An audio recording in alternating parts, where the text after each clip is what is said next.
അനുദിന ബൈബിൾ വായന നമുക്ക് ശ്രവിക്കാം. അപ്പോൾ സെബദി പുത്രന്മാരുടെ മാതാവ് തൻ്റെ പുത്രന്മാരുടെ കൂടെ വന്ന് അവൻ്റെ മുമ്പിൽ യാചനാപൂർവം പ്രണമിച്ചു. അവൻ അവളോട് ചോദിച്ചു, നിനക്ക് എന്താണ് വേണ്ടത്? അവൾ പറഞ്ഞു, നിന്റെ രാജ്യത്തിൽ എൻ്റെ ഈ 2 പുത്രന്മാരിൽ ഒരുവൻ നിന്റെ വലതുവശത്തും അപരൻ ഇടതുവശത്തും ഇരിക്കുന്നതിന് കൽപ്പിക്കണമേ. യേശു മറുപടി നൽകി, നിങ്ങൾ ചോദിക്കുന്നത് എന്താണെന്ന് നിങ്ങൾ അറിയുന്നില്ല. ഞാൻ കുടിക്കാൻ പോകുന്ന പാനപാത്രം കുടിക്കുവാൻ നിങ്ങൾക്ക് കഴിയുമോ? അവർ പറഞ്ഞു, ഞങ്ങൾക്ക് കഴിയും. അവൻ അവരോട് പറഞ്ഞു, എൻ്റെ പാനപാത്രം തീർച്ചയായും നിങ്ങൾ കുടിക്കും. എന്നാൽ എൻ്റെ വലതുവശത്തും ഇടതുവശത്തും ഇരിക്കുവാനുള്ള വരം നിങ്ങൾക്ക് നൽകേണ്ടത് ഞാനല്ല. അത് എൻ്റെ പിതാവ് ആർക്കു വേണ്ടി സജ്ജമാക്കിയിരിക്കുന്നുവോ അവർക്കുള്ളതാണ്.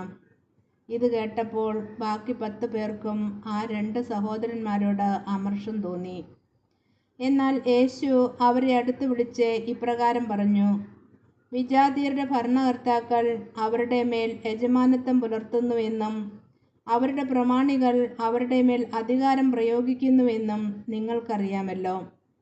എന്നാൽ നിങ്ങളുടെ ഇടയിൽ അങ്ങനെയാകരുത്.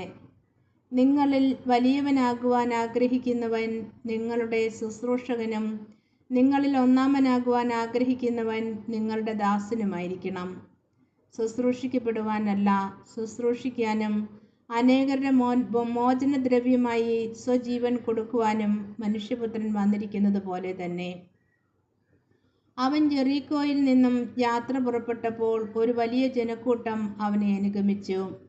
യേശു ആ വഴി കടന്നു പോകുന്നെന്ന് കേട്ടപ്പോൾ വഴിയരികിലിരുന്ന 2 അന്ധന്മാർ ഉച്ചത്തിൽ നിലവിളിച്ചു, കർത്താവേ, ദാവീദിന്റെ പുത്ര, ഞങ്ങളിൽ കനിയണമേ. മിണ്ടാതിരിക്കാൻ പറഞ്ഞുകൊണ്ട് ജനക്കൂട്ടം അവരെ ശാസിച്ചു. അവരാകട്ടെ, കർത്താവേ, ദാവീദിന്റെ പുത്ര, ഞങ്ങളിൽ കനിയണമേ എന്ന് കൂടുതൽ ഉച്ചത്തിൽ നിലവിളിച്ചു പറഞ്ഞു. യേശു അവിടെ നിന്നും അവരെ വിളിച്ചു ചോദിച്ചു, ഞാൻ നിങ്ങൾക്ക് എന്ത് ചെയ്യണമെന്നാണ് നിങ്ങൾ ആഗ്രഹിക്കുന്നത്? അവർ പറഞ്ഞു, കർത്താവേ, ഞങ്ങൾക്ക് കണ്ണുകൾ തുറന്നു കിട്ടണം. യേശു ഉള്ളലിഞ്ഞ് അവരുടെ കണ്ണുകളിൽ സ്പർശിച്ചു. തൽക്ഷണം അവർക്ക് കാഴ്ച കിട്ടി. അവരും അവനെ അനുഗമിച്ചു. ഈശോ മിശിഹായ്ക്ക് സ്തുതിയായിരിക്കട്ടെ.